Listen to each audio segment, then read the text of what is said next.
Welcome, everybody. I'm Melissa Cardenas now. My pronouns are she, her, and sha. I am a social sciences librarian and the CFA Council for Racial and Social Justice Representative at Sacramento State University. I am a brown Asian woman with black hair and a bun. I'm wearing glasses, headphones, and a long sleeves lavender sweater. I am using a CFA Equity Conference 2023 Zoom background, which is green, and it has the conference title, Co-Conspiring for an Equitable Future, Building the Social Justice Bridge. I'd like to welcome you all to the last day of the Equity Conference. I hope everyone is having a great conference so far. And this session is entitled Toward an Experimental Poetics of Radical Care and Deep Organizing with Jason Magabo Perez, San Diego Poet Laureate and Associate Professor and Director of Ethnic Studies at CSU San Marcos. But before I introduce Jason, I'd like to begin with our CFA practices to open our gatherings. First, our CFA land acknowledgement written by our CFA siblings of the Native American and Indigenous Peoples Caucus. We want to acknowledge that we gather as the California Faculty Association on the traditional land of the Indigenous people past and present, and honor with gratitude the land itself and the people who have stewarded it throughout the generations. This calls us to commit to continue to learn how to be better stewards of the land we inhabit as well.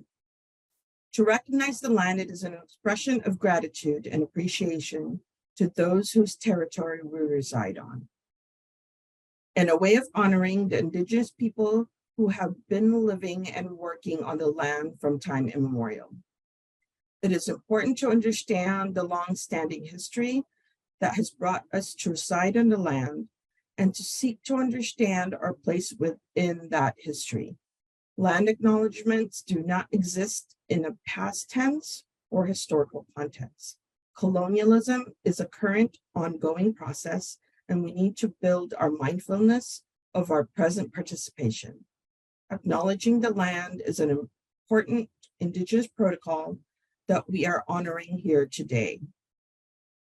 To find the native lands on which you reside, a helpful link to a native land digital map is provided in the chat. Now let us turn to our attention to our community breath. Now I invite everybody to find a position that feels relaxed and comfortable. Close your eyes or soften your gaze. Bring yourself to a place of stillness. Mentally take note of the back of your head.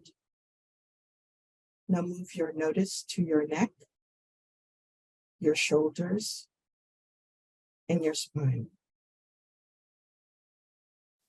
Visualize every worry, feelings of anger or fear fly away from you. Find a place of peace, quiet, and stillness inside of you. Now, when your mind has cleared and all around you is silent, repeat the following to yourself. I am alive. I am present. I am safe. If you only thought these or whispered them for this first time, now try saying them out loud. I am alive. I am present. I am safe. Now one last time, louder, more assertive, and believe in what you're saying. I am alive. I am present. I am safe. Now let's slowly return to our gathering place and welcome. And I'd like to now read our CFA interruption practice statement.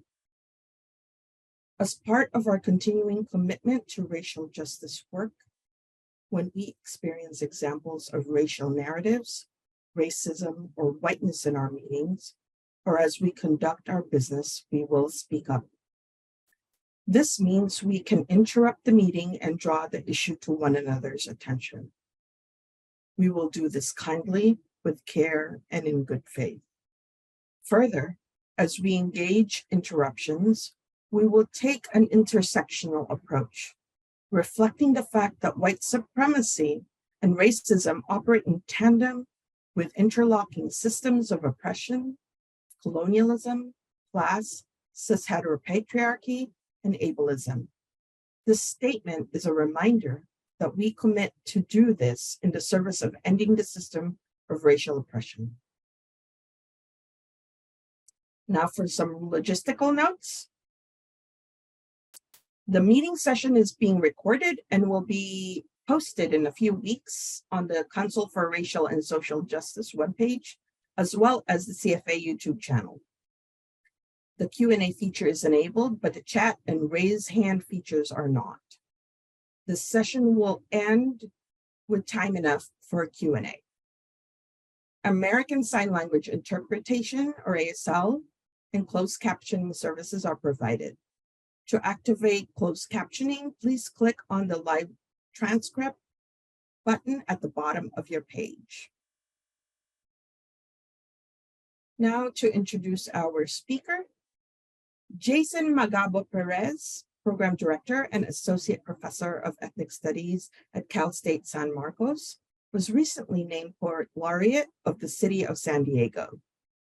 Participants will experience Jason's ability to weave stories based on the simple yet beautiful things that inspire all of us to live a life of love and understanding, to build neighborhoods and workspaces of varying cultures and backgrounds that combine to form community.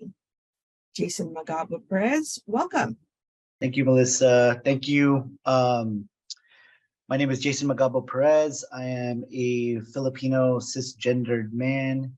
I have short black hair and a gray and black beard that's medium to long.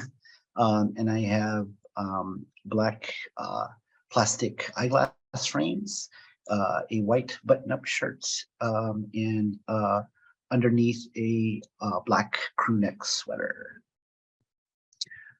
So I want to thank you for that introduction, Melissa, and thank you to the interpreter for your hard work. I want to definitely give my thanks to CFA. I think we're in a really, really wonderful moment. It's been really, really wonderful to be represented by and supported by CFA for my years as a professor in the Cal State. I want to acknowledge that I am zooming in from another conference, AWP, which is a writers conference. I'm over here in Seattle, which is the traditional homelands of the Duwamish people. And so I've been sort of thinking about what I wanted to share with you all, and as I'm sort of participating in simultaneous spaces, and I am happy to share some work with you all and reflect on some of my work and sort of get us to think about what I'm moving towards in this particular talk. So the title of the talk is, as Melissa had referenced a few times, is Toward an Experimental Poetics of Radical Care and Deep Organizing, right? And so there's a lot that I tried to load in there, and so I want to maybe break that down a little bit before I share some work. And so what I'll do is I'll talk a little bit about what I'm thinking through in that particular title, and then I'll share some 4 different works. Hopefully I have enough time to share 4 different poetic works and reflect on their composition and sort of where I'm coming from in those. And so I'm always sort of starting in these talks, it's always a gesturing toward something, right? I think it's just a much more politically powerful way to think about contingency, to think about movement, and to think about, just sort of the changing nature of struggle and the changing nature of social movements, right? And so I really appreciate when folks talk about the things that we are moving toward, right? And in some ways, not wanting to ever necessarily get there officially, right? But to sort of keep moving in that direction. It opens us up. It keeps us open for revision. It keeps us open for change, as I said. And so I'm thinking through experimental poetics, both in the sense of experimental poetry practice, but I'm also thinking about poetics as a way of navigating the world and a way of building a different or an alternative grammar, right, to the structures of grammar, the grammar of dominance that we, the colonial grammars that we find ourselves in, right? And so I'm thinking about radical care in the sense of really basic dignity, right? Really trying to extend our humanity to each other, and that at the root, right? That's what our work is, right? Really redistributing humanity, right? Redistributing dignity.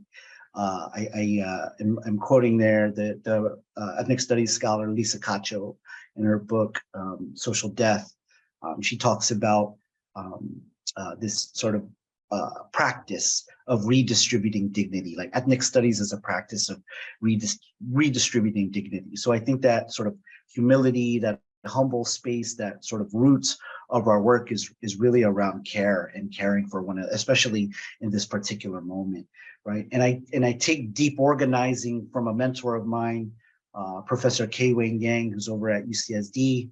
And ultimately, I think he's coming from a tradition of really learning from the organizing strategies, specifically of Black feminists, right, like Ella Baker and the Combahee River Collective, and sort of thinking about that sort of kitchen table organizing, kitchen table talk, and really thinking about what it means to organize deeply, right? And I think there's an importance to direct action. There's an importance to strategy. Of course, we need to continue to labor for those victories.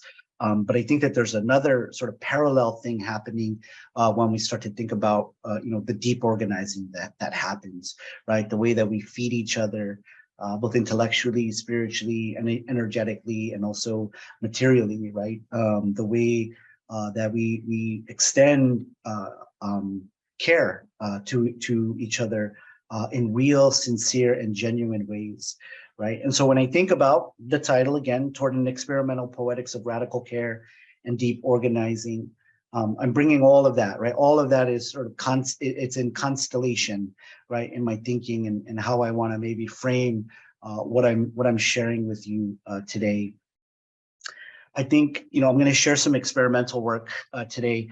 And the thing about experimental poetics, I think is I think it moves me to think about where experimentation can happen, not just in literature, not just in poetry, right? I am really interested in the practice of experimentation, right? Like developing different forms of community, trying to meet each other under a certain set of principles that are founded in dignity, that are founded in radical care, that are founded in sincerity and humility and collectivity, not founded on individualism, not founded on colonial forms of power, right? But founded with again, a sincerity. And I think that, experimental poetics for me allows me to kind of bring disparate languages together, right? And really process through and think about the world differently. I often think about that as a practice that could extend or translates in my work as an educator, as a teacher, in my work as a community organizer, right? Really using different measures to really think about what it means to build community and how we craft an intimacy that will sustain our movements, right? And I would say that in some ways this is me sort of thinking with Fred Moten and Stefano Harney's idea of the undercommons. And I think it's for me, you know, the building of what I like to imagine and dream about as an under future, right? This sort of parallel work that's happening where we're really sustaining and fighting for each other's lives, for sure, right? In soft and tender and gentle ways. And this doesn't mean that that softness, tenderness, and that gentleness isn't militant, right? It doesn't mean that it's not radical, and I think that, you know, using that as a frame to build community is you know, I draw that, you know, my poetic practice, my experimental poetic practice, and my pedagogy and my community organizing, all of those are in conversation with one another, and I'm really interested in what a rough draft community looks like. I mean, our solidarity is always a rough draft, right? We're always revising, we're always contingent on goals and things like that, and so I'm really interested in that. You know, what that opens up for us, right, in terms of profound and radical social transformation, right? Ultimately, liberation, revolution. So I'm going to share a few works, if you know, and I'm hoping to get into some conversation with you all. I'm going to try to give some context, a little bit of context of sort of where these works are coming from in terms of, you know, my headspace, I guess, and sort of what led me to kind of create the work. And I want to use that as a way to represent, you know, some of the things I just shared with you now around these ideas around experimentation, radical care, and deep organizing.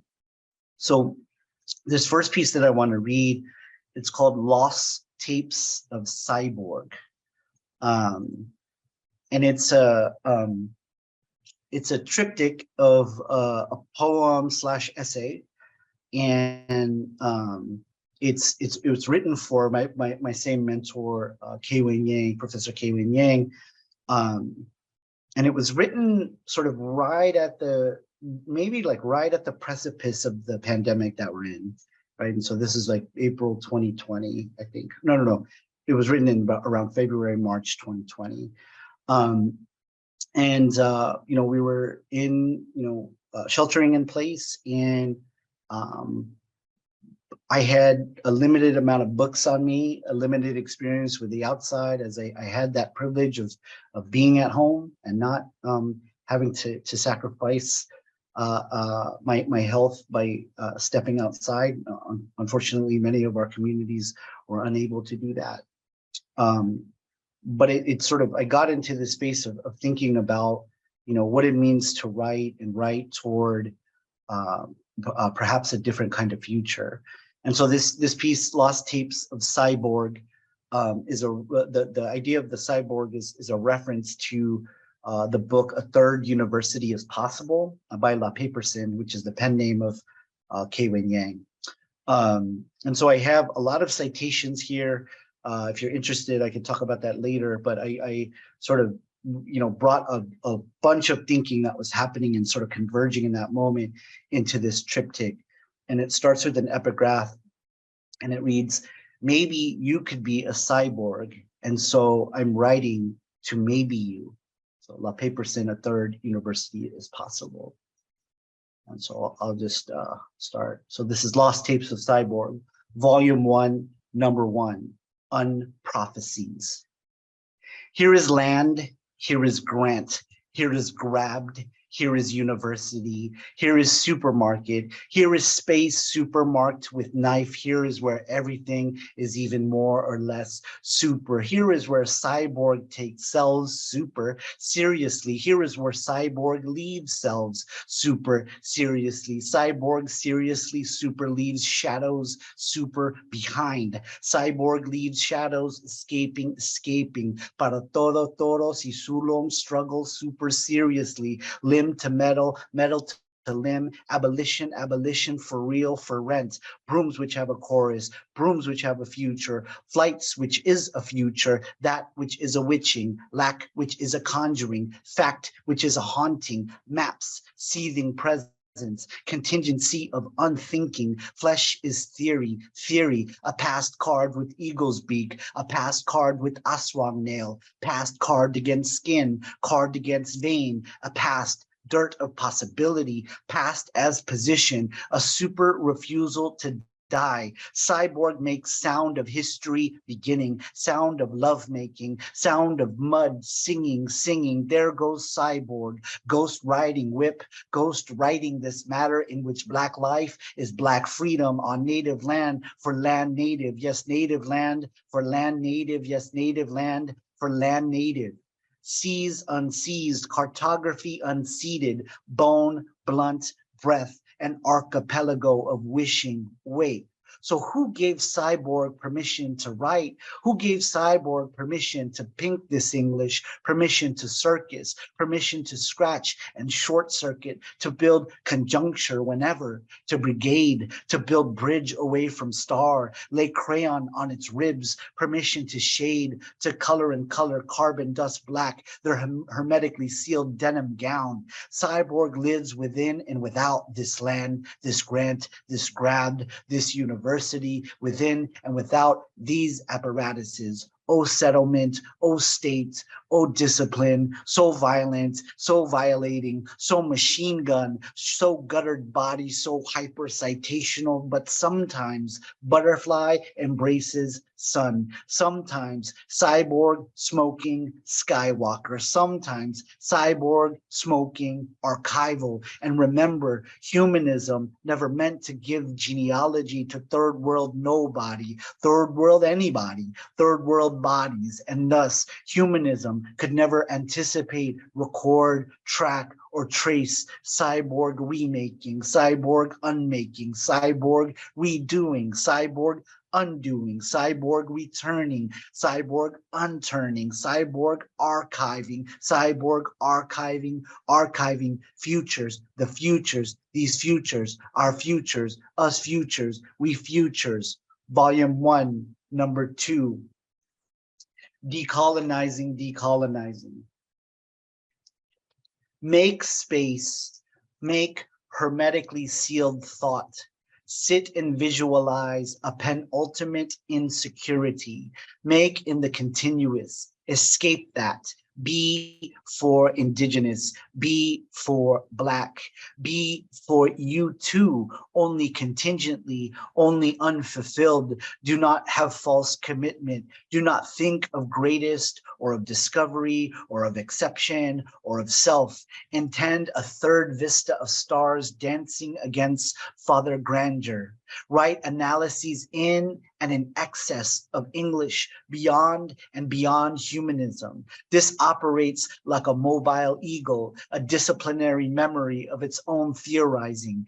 Be in writing. Take responsibility for anger, for gut work, and for living in a whirl with the ecstatic. Smoke leaves outside supermarket. This is about fully the best we can talk of worlding and what makes innards, rock, barong, and gown, sound without past, sound position of dying, make naked scars of history, be nowhere needed, be behind and within somewhere, rib apparatuses, die alive in carbon dust, die alive in work rather than in shadows that bridge us with words again, give more circle and refuse conjuring gaps and transgressions no more. Carve a body, a terrain, make room, embrace the sovereign, look at beak of struggle, not at promise or declaration, make space outside of the violent, make space outside of power, make space outside of property, make mark ideas with super crayons, the color of nobody, work against I and everything sick and illusory, sick with permission, fill space with something of love and denim, dust new positions, be out, name sleep when skin is dead. What is an ultimate literature of possibility? Think queer, act in numbers, act in language. To those haunting sun, wear shorts, expose bone, expose bolt, expose loose wire, find and lay veins for futures. For those independent, try knife and form, wash war tissue, surround a beginning, form a long and just creative commitment to Black and Native and your life. This moment to build with people that which enables a learning of the possible for homies, for cousins, and for most anybody. Sound a typhoon, sound a typewriter. These words, bridges, selves, perform a literature against all violation. Volume 1, number 3, Mobilities. In grammars toward tomorrow, against literature, against power, against permission. Writing will enable pink scars of momentary spaces in a surround, a vein of memory and transgression. There will be this fully alive scene. Cousin rests on deathbed. A new vista of literature circles cousin. Cousin looks all around. Cousin is fully alive, fully unnamed. Cousin leaves terrain of self, terrain of shadow, of thoughts, of lung, a super bridge of bone. Everything will become again a mobile war for flowers and position.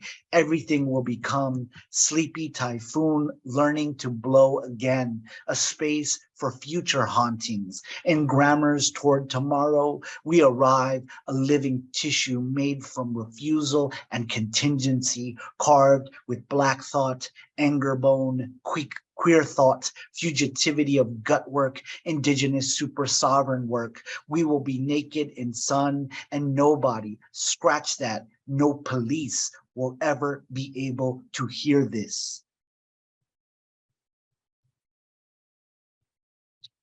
So that was one piece that sort of emerged in this moment of my writing where, and my community building, where I was really interested in exploring new ways to relate to one another, right? And I think that I'm happy to reflect on that in the Q&A. I want to share maybe a few more pieces. I don't know that I'll get through all 4 that I intended, because I do want to get into some conversation. But I want to share a piece. I'll share a piece. Okay, I'll share 2 pieces. So 2 more pieces. And so this first piece, I was asked to think about relationality and friendship for a project that a fellow writer, a Filipino writer, had invited me to think about. And she was working on a project, or they were working on a project about the overlapping colonial histories in Mexico and in the Philippines, right? And so they were, her and a compa of hers were really thinking through, our relational histories and sort of where some of those similarities are and how we understand the world, and what kind of world we've inherited, and what our language is to one another, right? And so they invited me to think about, friendship, right? And to think about solidarity through this notion of friendship, right? And so I really, wanted to think about the ways that queer of color critique really teaches us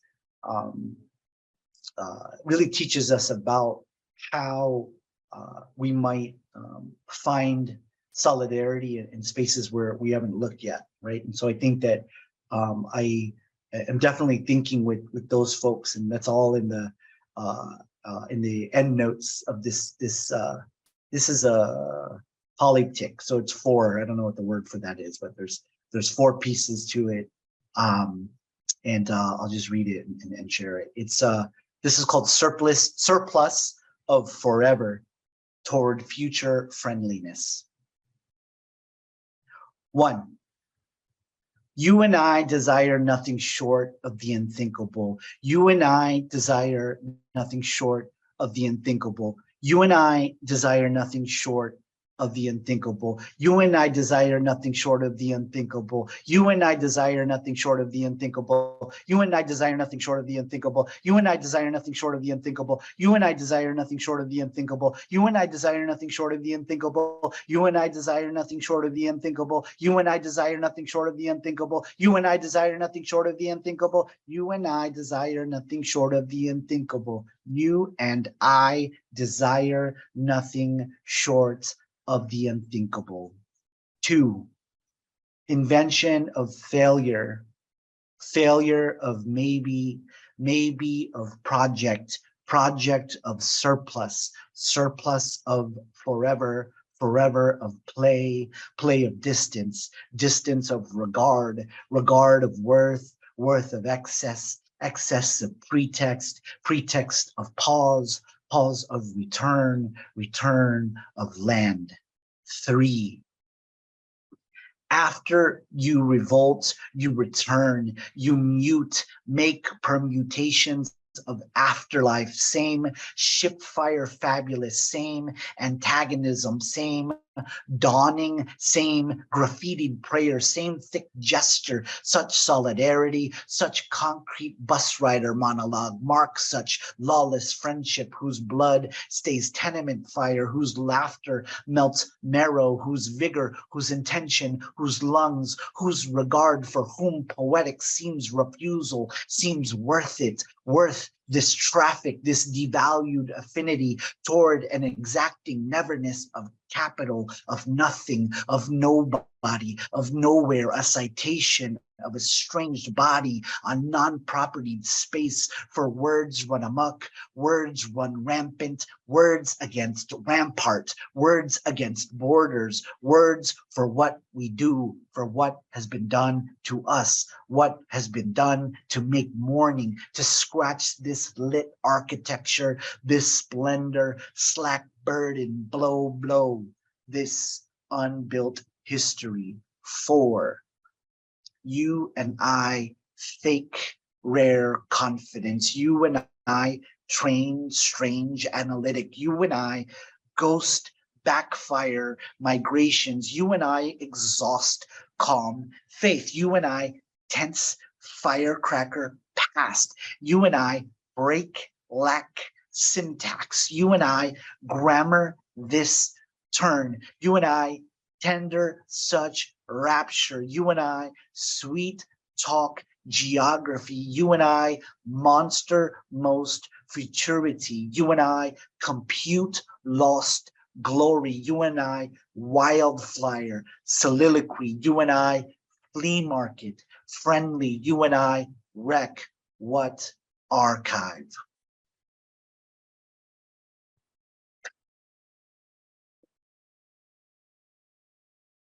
I'm going to read one more, and then and hopefully we'll have some generative and fruitful discussion. And so instead of reflecting on those pieces, I'll sort of maybe just move into the final piece that I'll share. And so I've been working on a book that contends with the sort of devastation brought on by the pandemic, and the devastation that the exacerbated devastation of the through racial capitalism, right? And so, just really thinking about things like intimacy and grief. I wrote this book. I'm looking for a publisher, but called "I Ask About What Falls Away," and it's a response to the Filipino scholar Nefertiti Tadiar, her book "Things Fall Away." Of course, her reference to Chinawachi's book. And so I'm just really, wanting to think about grief as part of our radical politics, right? The what grief can teach us, right? And how we take direction from grief, and how inside of our grief is really a profoundly radical critique, right, of the world, and a space for reimagining the world. So this piece actually is a remix of that book. I read it when I was appointed. I was appointed as the Poet Laureate of San Diego in January, and I was invited to read a poem at the State of the City address for Mayor Todd Gloria. And I was quite nervous because it was not a space that I was very familiar with, right? I had never gone to a State of the City or any of those sort of formal political events where the police show up and are in their fancy police uniforms, which is a lot bit unsettling for me. But I thought about what I could read at an event like this if I knew that my folks and my communities for the most part weren't going to be there. Right? They typically are not in those spaces. Not to say that we didn't have folks of color and who were there and who were in support and where we could share similar visions for the future. But I think that there was a gap in sort of how the kinds of communities that I like to be a part of and the people I care for and build relationships with and build space and hold space with. And so I thought about what kind of poem I could read to them, to this audience, and I decided that I was going to read to the people. I was going to read to my folks and to my community, even if they weren't at the event, right? And that was that gave me a lot of peace in terms of what I could do and share in this poem at this event. So this is sort of a love letter to San Diego, city of San Diego. Of course, paying much respect to the Kumeyaay people. This is called We Draft Work Songs for This City. Drink water a little bit. Whenever we stretch grammars of worry past the Pacific, whenever another blackout gifts us much needed stillness, whenever the surrender of this quiet is typhoon enough, we draft work songs for this city, mighty we of rough draft futures, mighty we in rivermouth of rush hour traffic, we of protest chant and scrapyard syntax, we draft on the corner of Black Mountain and Mira Mesa, here on a sidewalk of torn shoelaces and lost grocery lists, we draft blueprints for survival, we survive on the smell of beef broth, the smell of basil, of turmeric, of cilantro, of carne asada, of freshly cooked rice, of steamed bok choy, of freshwater fish, of deep fried rice paper. We work song at this bus stop for students. We work song at this bus stop for tech workers, this bus stop for lolas y abuelitas. We work song in tin drum glottal syllables of distant motherlands. We draft litanies at every streetlight altar. We draft verse on napkins and we use plastic grocery bags wherever there are elders playing chess and waxing geographic outside the donut shop, whenever much needed stillness promises a new hour, whenever the Pacific knows to rupture the shoreline, whenever typhoon is fractal hum in chest, we draft work songs for this city. We raw material literatures, we distillation of after dreams, we swap meet philosophers, we draft work songs on the corner of Genesee and Claremont Mesa, we draft of gutters scattered with pink boba straws and dried palm leaves, we draft for mothers and children hustling bouquets of carnations from the bicycle lane, we draft for parolees in orange vests selling local tribunes from the center island, we draft on Murray Ridge where a family sells roses and chocolate from a white bucket, whenever the small hour calls collect, whenever ruptures in the line set us free, whenever hum in chest arrives as ghost in throat, we draft work songs, we whose hands wash sky, we who grow gardens and gardens against worry, we whose mighty ache remakes history, we draft work songs here in the alley off University behind 49th. We draft of a perfectly reusable red plastic slide, of a car full of birthday balloons, of a small hill of middle grade paperbacks, a gold purse full of fresh broccoli and rubber gloves, a black tote bag stuffed with wet lettuce and white surgical masks. We draft at the backyard family parties and block-wide barbecues. We work song where it smells of fresh tires and flour tortillas. Where dried lemon rinds stick to pavement. Work song of clean chicken bone wrapped in foil. Work song of rain-soaked box springs. Work song for the infamous hot Cheetos burrito. Brush fire fabulous work song. Work song on the graveyard shift. Survivor song. Song of the parking lot nail salon. Work song of the under future, heavenly pho outside between two buildings. Work song. We draft as patrol cars cram the alley. We draft as protest medics cram the alley. We draft as Muslim cabbies double park their Priuses outside the mosque, outside the taqueria. Work song of a child chasing mosquitoes with a hammer wherever a community of uncles gathers in the shared parking lot of the banh mi shop and the Somali restaurant, wherever we feel that lived intensity of interior traffic. Here sings the lettuce picker, here sings the strawberry picker, here sings the bellhop, the postal worker, the custodian, the hotel maid, groundskeeper, landscaper, gardener, construction worker, nurse, teacher, waiter, dishwasher, bus driver, grocer, labor organizer, mechanic, therapist. Here sings the nanny, here sings the refugee, here sings the native, here sings the migrant. Oh, what work, oh, what song, oh, what city, when our utterance is archived, when there is historical reckoning, when we demand nothing short of collective joy. And here we are on native land.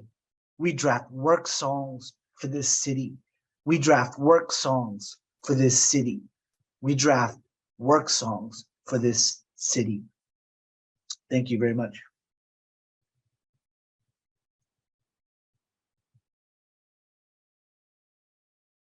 Thank you so much, Jason. That all your pieces are so powerful. Thank you. Thank you for that. Thank you. Like I'm just having to gather my thoughts here. No problem. Patience. Part of that deep care is extending each other grace and patience. You know, we don't have to. We don't have to think and respond in capitalist time. You know. Yes. So the one thing I want to bring us back to the first part of like what you talked about, and one of the pieces that I pulled out was solidarity as a rough draft, and I want us to think about that for a bit, because one ongoing theme with the 4 pieces that you had, was it 3 or 4, that you had shared with us, is this idea of working towards something and working towards not just solidarity, but also these little things such as grief and intimacy that are all experiences that we all have, but they're all rough draft, right? They're unfinished, things in progress. And I would want you to speak more on this, if you would. Yeah, I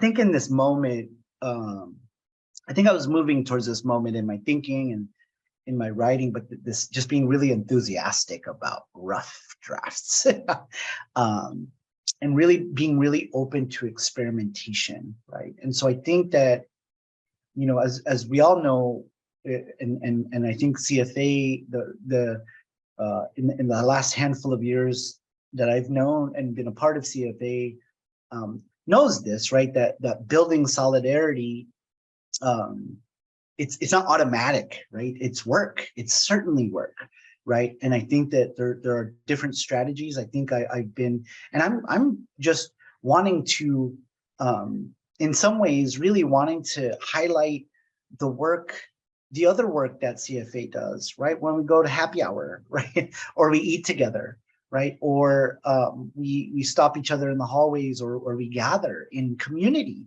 right? And I think that those are, you know, the forms of, to me, those are the forms of political practice that are radical, because we sustain each other that way, and we, when we help each other survive, you know, the in the belly of the beast, you know, and I think that out of that space is, you know, I think that that's where these other, I guess you could call grammars, or this other like vocabulary of grief and intimacy and care, right, develop, right? And maybe we're not naming it that, but like it's those are the principles, and those kinds of relationships are the ones that I think are worth amplifying, right, and creating more space like that. And so when I think of like a rough draft solidarity, it's nothing more than, you know, really, you know, yes, I think, again, I know direct action is crucial to our to getting what we need, and I think you know, the idea of rough draft for me is kind of tied up in experimentation, right? Just really wanting to experiment. You know, can we create a solidarity on the fly real quick to get something done, or to support each other in a moment, and it's a contingent moment, and then we sort of move, right? And we don't have to cultivate it, and we don't have to put pressures on ourselves to produce something, right? I think that the logic of capitalism sort of puts us in this like in a sort of productive sort of space where we have to have like a deliverable, we have to have a goal or objective, and the goal and objective can really just be, let's try just to create space where we're better to each other. I mean, there's no shortage of space in academia where we are absolutely not good to each other, right? There's no shortage of that space, right? There's an abundance of ways that we hurt each other in the university, an abundance, right? Structurally, horizontally, vertically, horizontally, right? In various communities. And so if we can, you know, sort of govern our relation, not govern, I don't want to use that word, reimagine our relationships through care. And this is not all like, I'm not talking about it through like, let's all hold hands and say like we're, you know, and I think holding hands is fantastic. It's beautiful, right? But I'm not saying like we're just that friendship happens automatically either, right? But I think that to really sort of cultivate a solidarity, right, I think we have to experiment different ways of relating to one another, and naturally, right, we can you know, get together. And again, solidarity isn't about liking each other necessarily either, right? But it is, and this is coming from Wayne Yang, the person I quoted earlier, in Deep Organizing, this idea that like solidarity is about actually us caring for each other's survival, right? Us caring for each other's wellness, and you know, holistically wanting all of us to get better. And so, you know, I'm just sort of thinking out loud with your invitation here, Melissa. Think my thinking as a rough draft on that. Thanks for that. And even then, right, like it's still not finished. So this is like a very rich idea of solidarity as a rough draft. But I will move on since we only have like 10 more minutes. Okay, yes. So a question from Talitha here, which I really have to, like, it's also close to me since I am a librarian. Talitha says that I noticed that archives and archiving showed up as a motif throughout your poems. I'm so interested in how you think about memory and remembering as part of your work. Yeah, it's huge.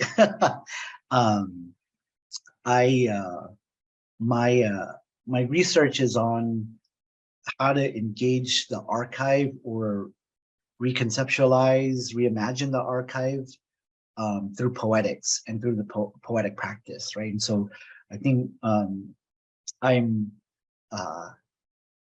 I think as I've started to think about futurity and thinking about, as I said, writing toward a future, right? In some ways, I think about like some of my poetry as producing an archive, right? Producing an archive where I'm able to sort of experiment and bring some of these disparate vocabularies together to build that community of memory, right, and that collective memory. And so it's definitely a big part of my poetry practice, certainly. But for me, even writing is not a solitary act for me, right? I think collaborating and being in community that I came to writing because of community organizing, right? And so those two things go hand in hand. But I think in terms of archiving, definitely thinking about what we leave for the future, and how the past figures into our present as we know, right? And there's a reference in some of that work. It's laced through that work to the late great Haitian anthropologist Michel Rothschild, Silencing the Past, his book Silencing the Past, Power and the Production of History, is a phenomenal book that sort of really gets us to think about. I think there's a quote there's a moment in that book where he says, the past is a position, right? In fact, the past is not past, right? Which sort of gets us to it. And for many of us, it makes sense, right? Because we might come from a people or an ancestry or a practice where time isn't linear, right? In our experience, our political desires, right, are not linear, right? And so I think, that's sort of some of my thinking on memory. I'm a big, I'm thinking through that, consistently thinking through that as a, I like to think of myself as a poetic or a poetics person or poet, and a historiographer. So. Thank you. Thank you for that, Jason. So Fuad has a question here. Can you tell us more about the person you quoted on redistributing dignity and more about the concept? Yeah, so there's a scholar named Lisa Marie Cacho. She's a Filipina and Mexicana ethnic studies scholar. I think she's at the University of Virginia, I want to say now. But she wrote a book called Social Death. Social Death is the main title. The subtitle is racialized rightlessness and the criminalization of the unprotected, something like that.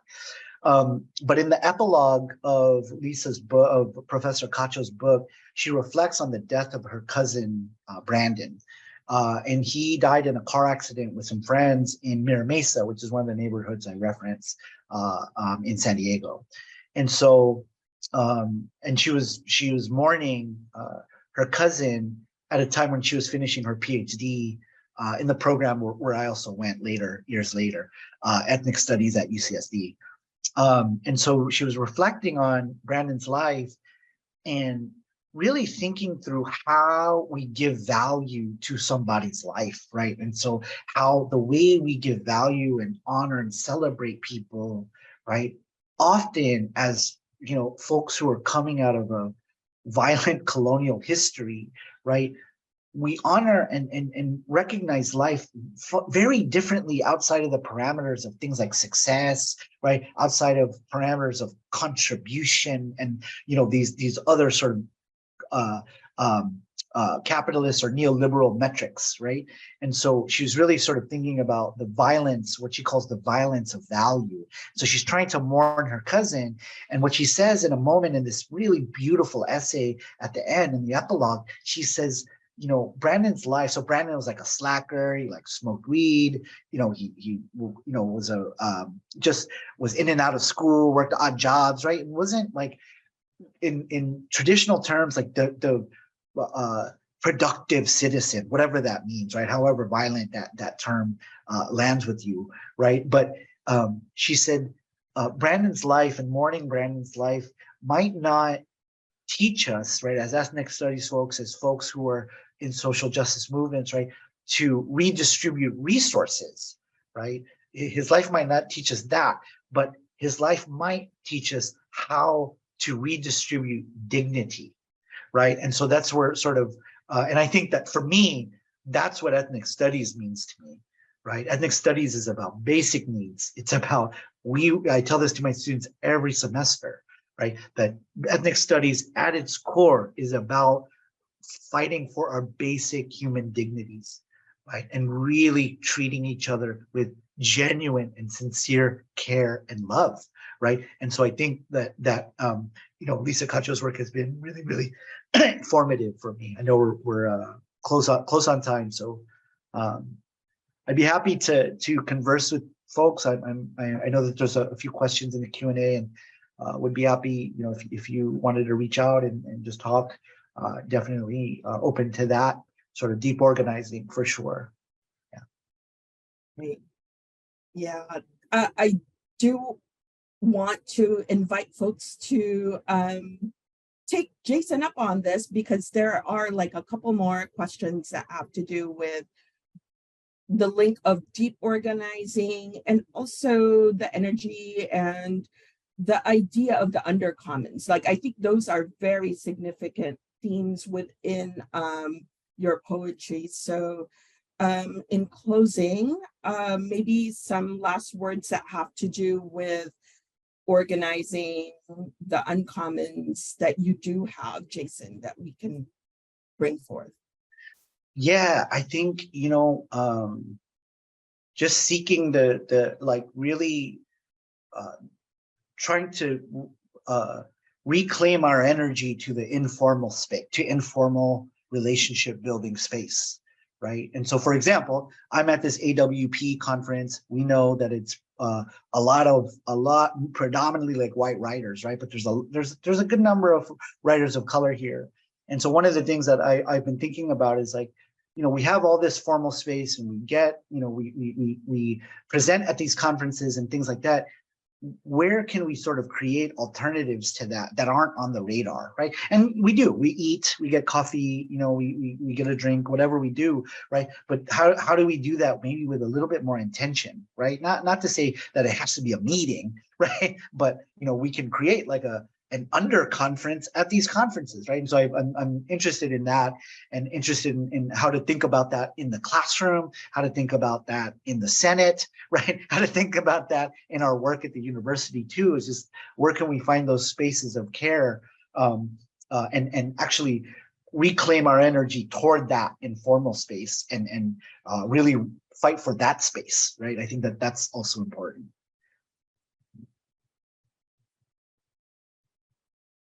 Okay, that concludes our time together. Thank you so much for your attendance.